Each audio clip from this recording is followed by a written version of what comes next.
बिस्मिल्लाहिर्रहमानिर्रहीम। मोजज़ा क्या है और करामत क्या है, और इन दोनों के दरमियान फ़र्क क्या है? कैसे मालूम होगा कि ये मोजज़ा है या करामत है? तो फ़र्क ये है कि मोजज़े के मानी हैं, लुग़वी मानी जब देंगे इसके मानी आजिज़ करना, यानी ऐसी चीज़ जो दूसरे लोग इसके लाने से कासिर हो, वो आजिज़ हो इस तरह चीज़ लाने से। जिस तरह कुरान का चैलेंज आया है कि अगर तुम इस कुरान को अल्लाह की तरफ से नहीं समझते बल्कि कहते हो कि ये मोहम्मद सल्लल्लाहु अलैहि वसल्लम ने बनाया है, तो इसकी तरफ कम से कम एक आयत बना कर ले आओ, ये हम आपको चैलेंज देते हैं। तो पूरी दुनिया कासिर हुई इस एक आयत लाने से भी, तो इस मौजज़ा कहते हैं। और करामत के मानी है इज़्ज़त नफ्स के हैं, यानी किसी का इकराम करना, किसी का इज़्ज़त करना, ये तो इसकी लुग़वी मानी है। शरीयत में इस्तिलाह में फ़र्क ये वो अम्र खारिक काम, यानी ऐसा काम जो आदत के ख़िलाफ़ हो, अगर किसी नबी के आद पर ज़ाहिर हो जाए तो उसको मौजज़ा कहते हैं।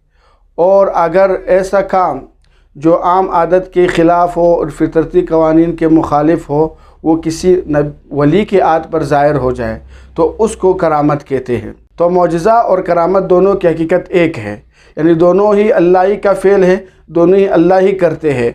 फ़र्क इतना है, एक फ़र्क इतना है कि मौजज़ा जो है वो नबी की आद पे ज़ाहिर होता है अल्लाह के हुक्म से, और करामत जो है वो वली की आद पर ज़ाहिर होती है अल्लाह के हुक्म से। एक फ़र्क। दूसरा ये फ़र्क ये है कि मौजज़ा अब आना बंद हुआ। हुज़ूर सल्लल्लाहु अलैहि वसल्लम के ख़त्म नबुव्वत की बिना पर मौजज़ा अब नहीं हो सकता। हुज़ूर सल्लल्लाहु अलैहि वसल्लम चूँकि आखिरी नबी है, इसके बाद कोई नबी नहीं आएगा। जब नबी नहीं आएगा तो मौजज़ा ख़ास था नबी के साथ, लिहाजा अब मौजज़ा वाक़या नहीं हो सकता, क्योंकि मौजज़े का ताल्लुक़ नबी के साथ है और नबुव्वत ख़त्म हो चुकी है हुज़ूर सल्लल्लाहु अलैहि वसल्लम पर, लिहाजा इसके बाद मौजज़े का वजूद दुनिया में नहीं हो सकता। बखिलाफ़ करामत के कि करामत आज भी बल्कि क़यामत तक जितने भी औलिया आएंगे उनसे कभी कभी वो करामत सादिर होगी और उनका ज़हूर दुनिया में होता रहेगा। अगला फ़र्क ये है कि जब नबी मौजज़ा पेश करता है तो वो एक चैलेंज होता है, पूरी दुनिया को कहता है कि इस तरह चीज़ लेकर ले आओ।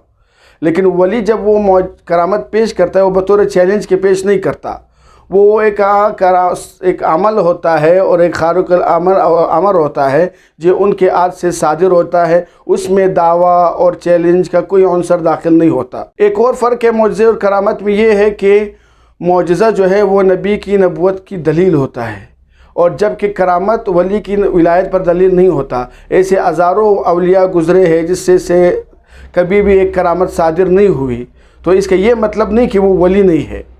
वली को अपनी विलायत साबित करने के लिए करामत की ज़रूरत नहीं होती, बस वो जो आमाल पर इस्तिकामत कर रहा है वही इसकी सबसे बड़ी करामत है, और वही यही असल है जो शरीयत में मतलूब है। और अगला फ़र्क ये है कि नबी अपनी नबुव्वत को साबित करने के लिए वो मौजज़े पेश करता है और दुनिया के सामने कहता है कि अगर मुझे नबी नहीं मानते तो ये देखो मेरे आद पर कैसे कैसी चीज़ों का ज़हूर हो रहा है।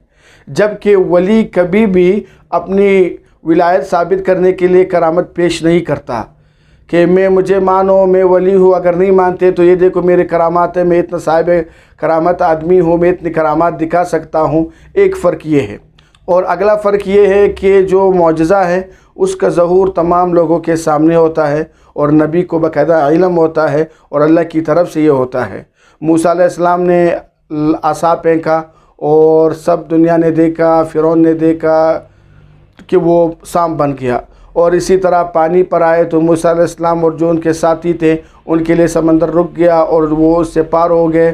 पूरी दुनिया ने ये देखा, और फ़िरौन अपने लश्कर के साथ गर्क हुआ, ये पूरी दुनिया ने देखा। सालेह अलैहिस्सलाम के लिए ऊँटनी पहाड़ से निकली और पूरी दुनिया ने देखी, तो ये उनके मौजज़े का ज़हूर पूरी दुनिया के सामने होता है। जबकि वली की जो करामत होती है वो आम तौर पर वो पोशीदा होती है, पूरी दुनिया के सामने नहीं होती। ना ही वली जो है वो अपनी करामत दिखाने का ख्वाहिशमंद होता है, बल्कि अक्सर अवलिया की ख्वाहिश ये होती है कि उनकी करामत का ज़हूर ना हो, लोगों को उनकी करामात के बारे में पता ना चले, क्योंकि फिर लोगों की सारी जो तवज्जो होगी वो फिर आमाल से हट कर इन करामात की तरफ होगी। इस वजह से अवलिया जो है अपनी करामात को छुपाते हैं, बखिलाफ़ अंबिया के, چونکہ وہ ان کی نبوت پر ایک دلیل ہوتی ہے، وہ پوری دنیا کے سامنے عیاں اور واضح ہوتی ہے۔ تو یہ بنیادی کچھ فرق تھے معجزے اور کرامت کے درمیان۔